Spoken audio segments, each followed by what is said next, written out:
ನಮಸ್ಕಾರ. ಕೊನೆಗೂ good news ಕೊಟ್ಟ ಸಚಿವ ಲಕ್ಷ್ಮಿ ಹೆಬ್ಬಾಳ್ಕರ್ ಅವರು ಮಹಿಳೆಯರ ಬ್ಯಾಂಕ್ ಖಾತೆಗೆ ಜಮೆ ಆಗುತ್ತೆ 4,000 ರೂಪಾಯಿ. ಯಾವ ಕಂತು ಮತ್ತು ಯಾವಾಗ ಜಮೆ ಆಗುತ್ತೆ ಮಾಹಿತಿ ನೋಡೋಣ. ಬಿಪಿಎಲ್ ಪಡಿತರ ಚೀಟಿದಾರರಿಗೆ ಶಾಕ್ ಕೊಟ್ಟ ಆಹಾರ ಇಲಾಖೆ. ನೋಟಿಸ್ ಮನೆಗೆ ಬರುತ್ತೆ, ಉತ್ತರ ಕೊಡದಿದ್ರೆ ಕಾನೂನು ಕ್ರಮ. ಲೆಕ್ಕ ಹಾಕಿ ಪಡಿತರದ ಹಣ ವಸೂಲಿ. ಎಲ್ಲ ಶಾಕಿಂಗ್ ಮಾಹಿತಿಗಳನ್ನ ನೋಡೋಣ. ಇನ್ನು ಮುಂದೆ ಟ್ರಾಫಿಕ್ ನಿಯಮ ಉಲ್ಲಂಘಿಸಿ ದಂಡ ಬಾಕಿ ಉಳಿಸಿಕೊಂಡು ಓಡಾಡಲು ಸಾಧ್ಯವಾಗೋದಿಲ್ಲ. ಹೊಸ ಅಸ್ತ್ರ ಪ್ರಯೋಗ ಮಾಡಿದಂತ ಪೊಲೀಸರು. ವಿಡಿಯೋನ ಮಾತ್ರ ಸ್ವಲ್ಪನೂ ಸ್ಕಿಪ್ ಮಾಡಬೇಡಿ. ಇನ್ನು ನಿಮಗೂ ಕೂಡ ಗೃಹ ಜ್ಯೋತಿ ಯೋಜನೆ ಲಾಭ ಸಿಗುತ್ತಿಲ್ಲವೆಂದ್ರೆ, ವಿದ್ಯುತ್ ಬಿಲ್ ಕಟ್ಟುತ್ತಿದ್ರೆ ಈ ಒಂದು ಮಾಹಿತಿ ಪೂರ್ತಿಯಾಗಿ ನೋಡಿ ಸ್ನೇಹಿತರೆ. ರಾಜ್ಯದ ಶಾಲಾ ಮಕ್ಕಳಿಗೂ ಮತ್ತೊಂದು ಗುಡ್ ನ್ಯೂಸ್ ಕೊಟ್ಟ ಸರ್ಕಾರ. ಇದೇ ಮಧ್ಯ ರಾಜ್ಯದಲ್ಲಿ ರಸ್ತೆ ಗುಂಡಿ ಮುಚ್ಚಿ ಎಂದು ಬಿಜೆಪಿ ನಾಯಕರ ಆಕ್ರೋಶ. ಡಿಕೆ ಶಿವಕುಮಾರ್ ಅವರ ಮನೆಗೆ ಹೋಗುವಂತಹ ರಸ್ತೆಯಲ್ಲಿನ ಗುಂಡಿ ಮುಚ್ಚಿ ಬಿಜೆಪಿ ನಾಯಕರು ಕಿಡಿಕಾರಿದ್ದಾರೆ. ಎಲ್ಲ ಮಾಹಿತಿಗಳನ್ನು ಡೀಟೇಲ್ ಆಗಿ ನೋಡೋಣ. ಅದಕ್ಕಿಂತ ಮೊದಲು ನೀವು ನಮ್ಮ ಚಾನಲ್ಗೆ ಮೊದಲು ಬಾರಿ ಭೇಟಿ ಕೊಡ್ತಾ ಇದ್ರೆ ದಯವಿಟ್ಟು ಸಬ್ಸ್ಕ್ರೈಬ್ ಆಗಿ ಪಕ್ಕದಲ್ಲಿ ಕಾಣಿಸುವ ಗಂಟೆ ಒತ್ತಿ. ಇದರಿಂದ ರಾಜ್ಯದ ಮುಖ್ಯವಾದ ಮಾಹಿತಿಗಳು ನಿಮಗೆ ಸಿಗುತ್ತವೆ. ವಿಡಿಯೋಗೆ ದಯವಿಟ್ಟು ಲೈಕ್ ಮಾಡಿ ಮತ್ತು ವಿಡಿಯೋ ಕೊನೆವರೆಗೂ ಪೂರ್ತಿಯಾಗಿ ನೋಡಿ. ಬನ್ನಿ ಸ್ನೇಹಿತರೆ, ಇದೀಗ ತಾನೇ ಬಂದಿರುವ ಮುಖ್ಯವಾದ ಮಾಹಿತಿಗಳು. ಗೃಹಲಕ್ಷ್ಮಿಯರಿಗೆ ಗುಡ್ ನ್ಯೂಸ್ ಕೊಟ್ಟ ಸರ್ಕಾರ. ಸಚಿವ ಲಕ್ಷ್ಮಿ ಹೆಬ್ಬಾಳ್ಕರ್ ಅವರು ಮೈಸೂರಲ್ಲಿ ಗೃಹಲಕ್ಷ್ಮಿ ಯೋಜನೆಯ ಬಾಕಿ ಕಂತು ಬಿಡುಗಡೆ ಮಾಡಿರುವ ಮಾಹಿತಿ ಕೊಟ್ಟಿದ್ದಾರೆ. ಹೌದು ಸ್ನೇಹಿತರೆ, ಗೃಹಲಕ್ಷ್ಮಿ ಯೋಜನೆ ಫಲಾನುಭವಿಗಳಿಗೆ ಮತ್ತೆ ಗುಡ್ ನ್ಯೂಸ್ ಸಿಕ್ಕಿದೆ. ದಸರಾ ಹಬ್ಬಕ್ಕೆಂದು ಈಗಾಗಲೇ 23ನೇ ಜುಲೈ ತಿಂಗಳ ಕಂತಿನ ಹಣವನ್ನು 3 ದಿನಗಳ ಹಿಂದೆ ನಾವು ಬಿಡುಗಡೆ ಮಾಡಿದ್ದೇವೆ ಎಂದು ಲಕ್ಷ್ಮಿ ಹೆಬ್ಬಾಳ್ಕರ್ ಅವರು ಮೈಸೂರಲ್ಲಿ ಮಾಹಿತಿ ಕೊಟ್ಟಿದ್ದಾರೆ. ಹೌದು, ಮೈಸೂರು ದಸರಾ ಮಹಿಳಾ 2025 ಕಾರ್ಯಕ್ರಮದಲ್ಲಿ ಭಾಗಿಯಾಗಿ ಸಚಿವ ಲಕ್ಷ್ಮಿ ಹೆಬ್ಬಾಳ್ಕರ್ ಅವರು ಗುಡ್ ನ್ಯೂಸ್ ಕೊಟ್ಟಿದ್ದಾರೆ. ಕರ್ನಾಟಕದ 1,24,00,000 ಮಹಿಳೆಯರ ಬ್ಯಾಂಕ್ ಖಾತೆಗೆ ಇಲ್ಲಿವರೆಗೆ 22 ಕಂತು ಹಾಕಲಾಗಿತ್ತು. ಇದೀಗ 3 ದಿನದ ಹಿಂದಷ್ಟೇ 23ನೇ ಕಂತಿನ ಹಣವು ಕೂಡ ಬಿಡುಗಡೆ ಮಾಡಿದ್ದು, ಇನ್ನು 2 ದಿನದ ಅಂತರದಲ್ಲಿ ಅಥವಾ ವಾರದ ಒಳಗೇನೆ ಹಣ ಜಮೆ ಆಗುತ್ತೆ ಎಂದು ಮಾಹಿತಿ ಕೊಟ್ಟಿದ್ದಾರೆ. ಈಗೇನಿದ್ರು 24ನೇ ಕಂತು ಅಷ್ಟೇ ಬಾಕಿ ಇದೆ. ಅದನ್ನು ಕೂಡ ಶೀಘ್ರವೇ ಖಾತೆಗೆ ಜಮೆ ಮಾಡಲು ಕ್ರಮ ತೆಗೆದುಕೊಳ್ಳುತ್ತೇವೆ ಎಂದು ಸುದ್ದಿಗಾರರ ಮುಂದೆ ಮಾತನಾಡಿದ್ದಾರೆ. ನಿಮ್ಮ ಖಾತೆಗೂ ಇವತ್ತು ಅಥವಾ ನಿನ್ನೇನಾದರೂ 2,000 ರೂಪಾಯಿ ಬಂದಿದ್ರೆ ಕಮೆಂಟ್ ನಲ್ಲಿ ಎಸ್ ಎಂದು ಕಮೆಂಟ್ ಮಾಡಿ. ಇನ್ನು ಈ ಒಂದು ಕಂತನ್ನು ಹಿಡಿದ್ರೆ ಒಟ್ಟು 23 ಕಂತು ಕಾಂಗ್ರೆಸ್ ಸರ್ಕಾರ ಬಿಡುಗಡೆ ಮಾಡಿದಂತಾಗುತ್ತೆ. ಈ ಮೂಲಕ ಅರ್ಹ ಫಲಾನುಭವಿಗಳಿಗೆ ಒಟ್ಟು 46,000 ರೂಪಾಯಿ ಹಣವನ್ನ ಜಮೆ ಮಾಡಿದಂತಾಗುತ್ತೆ. ಸ್ನೇಹಿತರೆ, ಮಹಿಳೆಯರಿಗೆ ಬ್ಯಾಂಕುಗಳಿಂದ ಸರಿಯಾಗಿ ಸಾಲ ಸೌಲಭ್ಯ ಸಿಗುತ್ತಿಲ್ಲ. ಅದೇ ಕಾರಣಕ್ಕೆ ಅವರು ಸ್ವಾವಲಂಬಿಯಾಗಿ ಜೀವನ ಮಾಡಿಕೊಳ್ಳಲು ಕಷ್ಟವಾಗುತ್ತಿದ್ದು, ಈಗ ಅದನ್ನು ಕೂಡ ಗಮನದಲ್ಲಿಟ್ಟುಕೊಂಡು ರಾಜ್ಯ ಸರ್ಕಾರ ಶೀಘ್ರವೇ ರಾಜ್ಯಾದ್ಯಂತ ಗೃಹಲಕ್ಷ್ಮಿ ಸಂಘ ಕೂಡ ಆರಂಭಿಸಲು ಚಿಂತನೆ ಮಾಡ್ತಾ ಇದೆ ಎಂದು ಲಕ್ಷ್ಮಿ ಹೆಬ್ಬಾಳ್ಕರ್ ಅವರು ಹೇಳಿಕೆ ಕೊಟ್ಟಿದ್ದಾರೆ. ಇನ್ನಿದೇ ಮಧ್ಯೆ ಬಿಪಿಎಲ್ ಪಡಿತರ ಚೀಟಿದಾರರಿಗೆ ಶಾಕಿಂಗ್ ಮಾಹಿತಿ ಬಂದಿದೆ. ನಿಮ್ಮ ಮನೆ ಬಾಗಿಲಿಗೂ ನೋಟಿಸ್ ಬಂದ್ರೆ ಸುಮ್ಮನೆ ಮಾತ್ರ ಕೂರಬೇಡಿ.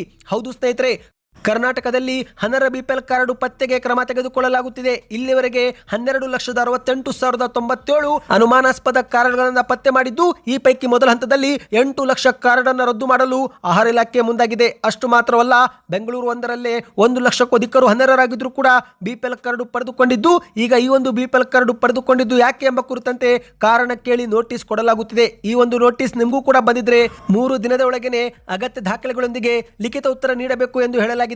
ಸಮರ್ಪಕ ಸರಿಯಾದ ಉತ್ತರ ನೀಡಿದ್ರೆ ಕಾನೂನು ಕ್ರಮ ಜೊತೆಗೆ ಇಲ್ಲಿವರೆಗೆ ದುರುಪಯೋಗ ಮಾಡಿಕೊಂಡಿದ್ದಂತ ಅಂದ್ರೆ ಪಡಿತರ ಆಹಾರದನ್ನ ಪಡೆದುಕೊಂಡಿದ್ರೆ ಈಗಿನ ಮಾರುಕಟ್ಟೆ ದರದಲ್ಲಿ ಲೆಕ್ಕ ಹಾಕಿ ಆ ಒಂದು ಹಣವನ್ನು ವಸೂಲಿ ಮಾಡಲಾಗುವುದು ಎಂದು ಆಹಾರ ಇಲಾಖೆ ಅನರ್ಹ ಫಲಾನುಭವಿಗಳಿಗೆ ಎಚ್ಚರಿಕೆ ಕೊಟ್ಟಿದೆ. ಅಂದಹಾಗೆ ಸ್ನೇಹಿತರೆ, ಇದುವರೆಗೆ ಅನರ್ಹರ ಪತ್ತೆ ಮಾಡುವ ಕೆಲಸ ನಿಂತಿಲ್ಲ. ಈಗಲೂ ಕೂಡ ಅನರ್ಹರನ್ನ ಪತ್ತೆ ಮಾಡುವ ಕೆಲಸ ಮುಂದುವರೆದಿದೆ. 3 ದಿನಗಳಲ್ಲಿ ಮತ್ತೊಮ್ಮೆ ಅನರ್ಹರಿಗೆ ಬಿಪಿಎಲ್ ಕಾರ್ಡ್ ಸಿಗದಂತೆ ಕ್ರಮ ತೆಗೆದುಕೊಳ್ಳಲು ಕೂಡ ಒಂದು ಹೊಸ ತಂತ್ರಾಂಶ ಅಳವಡಿಕೆಗೆ ರಾಜ್ಯ ಸರ್ಕಾರ ಮುಂದಾಗಿದೆ. ಹೌದು, ಮಾಹಿತಿಯ ಪ್ರಕಾರ ಯಾವ ಕುಟುಂಬದ ಆದಾಯವು 1,20,000ಕ್ಕಿಂತ ಹೆಚ್ಚಿಗಿದೆಯೋ ಆ ಕುಟುಂಬವು ಬಿಪಿಎಲ್ ಕಾರ್ಡ್ ಪಡೆದುಕೊಳ್ಳುವಂತಿಲ್ಲ. ಮತ್ತು ನಿಮ್ಮ ಒಂದು ಕುಟುಂಬದ ಒಂದು ಸ್ವಂತ ಬಳಕೆಗೆ ಕಾರು ಇದ್ರೆ ಆ ಒಂದು ಸಮಯದಲ್ಲೂ ಕೂಡ ನೀವು ಅನರ್ಹರು ಎಂದು ಪರಿಗಣಿಸಲಾಗುತ್ತೆ.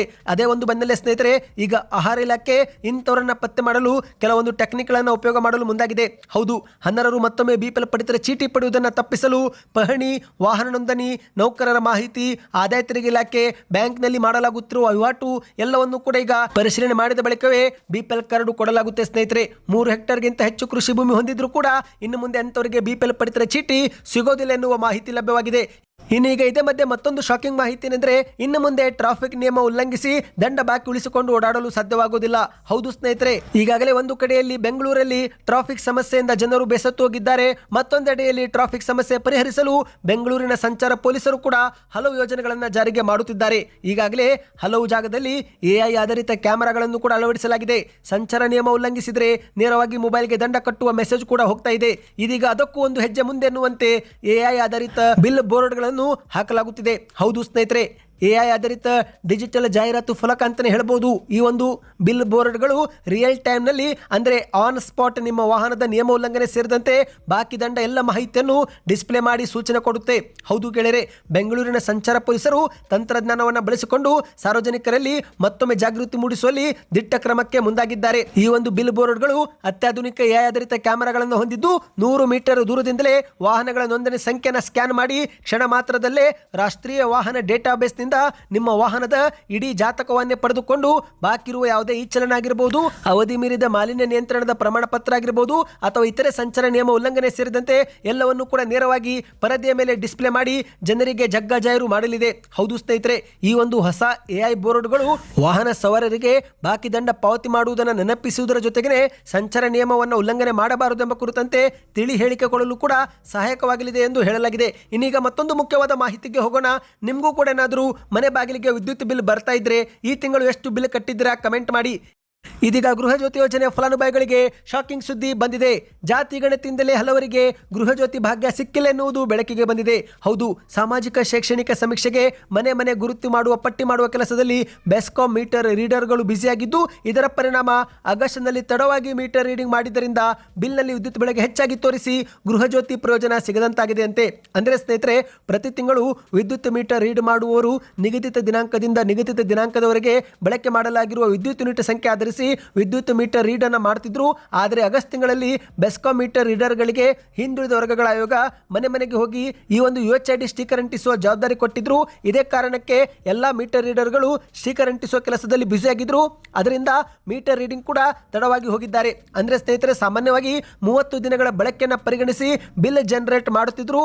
ಆದರೆ ಈ ಬಾರಿ 35ರಿಂದ 40 ದಿನಗಳ ಬಳಕೆಯನ್ನು ನೋಡಿ ಬಿಲ್ ಜನರೇಟ್ ಮಾಡಿದ್ದಾರೆ.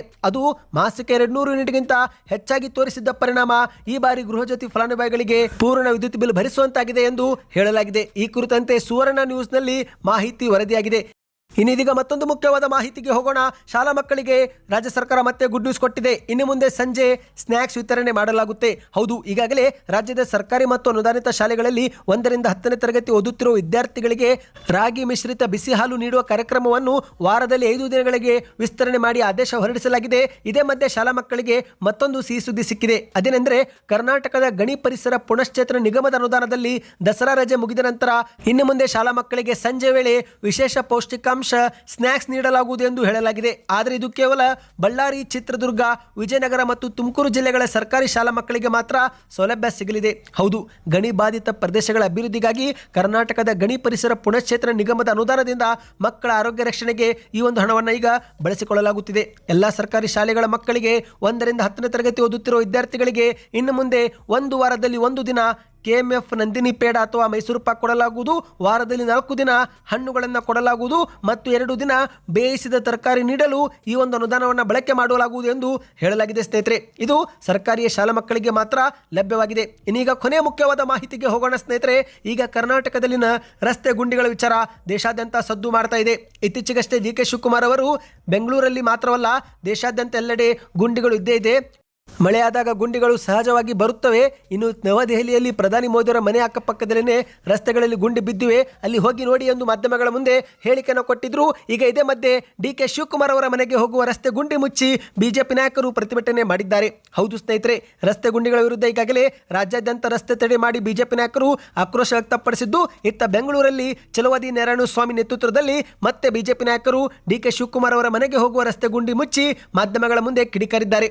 ಸುದ್ದಿಗಾರರ ಮುಂದೆ ಮಾತನಾಡಿದಂತ ಬಿಜೆಪಿಯ ಛಲವಾದಿ ನಾರಾಯಣಸ್ವಾಮಿ ಅವರು ಕಾಂಗ್ರೆಸ್ ಸರ್ಕಾರ ರಾಜ್ಯವನ್ನು ಕಾಪಾಡುವುದಕ್ಕೆ ಇದೆಯೇ ಅಥವಾ ಲೂಟಿ ಮಾಡಲು ಇದೆಯೇ ಎಂದು ಪ್ರಶ್ನೆ ಮಾಡಿ ಕಿಡಿಕಾರಿದ್ದಾರೆ. ಕಾಂಗ್ರೆಸ್ ಸರ್ಕಾರ ರಸ್ತೆ ಗುಂಡಿ ಮುಚ್ಚುವ ಸ್ಥಿತಿಯಲ್ಲಿನೇ ಇಲ್ಲ, ಏಕೆಂದರೆ ಸರ್ಕಾರದ ಖಜಾನೆನೇ ಖಾಲಿಯಾಗಿದೆ. ರಸ್ತೆ ಗುಂಡಿ ಮುಚ್ಚುವುದಕ್ಕೆ ಅವರ ಬಳಿ ಹಣವೇ ಇಲ್ಲ, ಅವರಿಗೆ ಇರುವ ಹಣವನ್ನೇ ನುಂಗಿ ನುಂಗಿ ಸಾಕಾಗಿದೆ ಎಂದು ಮಾಧ್ಯಮಗಳ ಮುಂದೆ ಟೀಕೆಯನ್ನ ಮಾಡಿದ್ದಾರೆ. ನ್ಯಾಯಾಲಯ ಆದೇಶ ನೀಡಿದ್ರು ಇದುವರೆಗೆ ರಸ್ತೆ ಗುಂಡಿ ಮುಚ್ಚುವ ಕೆಲಸ ಸರ್ಕಾರ ಮಾಡುತ್ತಿಲ್ಲ. ಆಗಿದ್ದಾಗಲೇ ರಸ್ತೆ ಗುಂಡಿ ಮುಚ್ಚುವ ಕೆಲಸ ಸರ್ಕಾರ ಮಾಡಿದರೆ ಇಂದು ಈ ಪರಿಸ್ಥಿತಿನೇ ಇರುತ್ತಿರಲಿಲ್ಲ. ಸರ್ಕಾರಕ್ಕೆ ನಾವು ಕೂಡ ಎಷ್ಟು ಬಾರಿ ಹೇಳಿಕೆ ಕೊಟ್ಟರು, ಅವರು ಮಾತ್ರ ಬಿಜೆಪಿಯವರು ಏನು ಬೇಕಾದರೂ ಹೇಳಲಿ, ನಾವು ಕೇರ್ ಮಾಡೋದಿಲ್ಲ ಅಂತ ಹೇಳ್ತಾರೆ. ಹಾಗಾದರೆ ಬಿಜೆಪಿಯವರು ಇರುವುದಾದ್ರೂ ಏಕೆ ಬಿಜೆಪಿ ವಿರೋಧ ಪಕ್ಷವಾಗಿ ಕೆಲಸ ಮಾಡಬಾರ್ದೇನು ಎಂದು ಮಾಧ್ಯಮಗಳ ಮುಂದೆ ಪ್ರಶ್ನೆಯನ್ನ ಮಾಡಿದ್ದಾರೆ. ಇವತ್ತಿಗೆ ಎಷ್ಟೇತು ಸ್ನೇಹಿತರೆ, ಎಲ್ಲ ಮಾಹಿತಿ ಇಷ್ಟವೆನಿಸಿದರೆ ವಿಡಿಯೋಗೆ ಲೈಕ್ ಮಾಡಿ, ನಿಮ್ಮ ಅನಿಸಿಕೆಗಳನ್ನು ಕಮೆಂಟ್ ಮಾಡಿ, ಚಾನಲ್ಗೆ ಸಬ್ಸ್ಕ್ರೈಬ್ ಆಗಿ.